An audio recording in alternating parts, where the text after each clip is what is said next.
過咗30歲嘅女人咧，手上係應該有一條翡翠手鐲嘅，因為呢種就係身份嘅象徵嚟嘅。有好多時候你都唔使講嘢嘅，你手上條手鐲就會睇你講嘢噶啦。如果你預算有限，又喺度割死緊要種定係要息嘅，咁就唔使多講啦。老夫子今日呢首歌一次過滿足晒你哋。好似呢種白底青嘅翡翠手鐲咧，佢個種水色全部都肥肥嘅，你再聽下啲聲，就知啲品質究竟有幾老啊！你睇下個底裝係好白白淨淨嘅，兼且啲水頭好足，而且最關鍵嘅就係嗰抹綠其實夠晒鹽。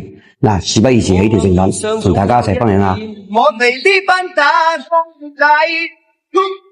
我哋而家過緊最後嘅沙嘅，過緊細沙嘅啦。哇！你睇啲色，啲色澤幾靚啊！就能過埋最後條沙先啦。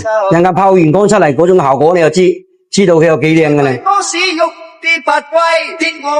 搞掂！我哋而家即刻攞去拋光。我哋而家將啲亮光拋佢出嚟。搞掂！就能整埋個內衣。搞掂！我哋而家攞去嗰邊睇下成品效果究竟係點樣。而家條成品就已經出咗嚟啦。我哋一齊嚟欣賞下佢個效果究竟係點樣。哇！真係越睇越靚。你睇，陽春白事一抹綠講緊就係佢啦。兼且仲係嗰抹綠真係好弱好辣嘅。我哋而家睇下自然光嘅效果究竟係點樣。我哋一齊睇下自然光效果究竟係點樣嘅啦。哇！一行出門口就即刻睇到佢嗰笪綠，你睇幾樣。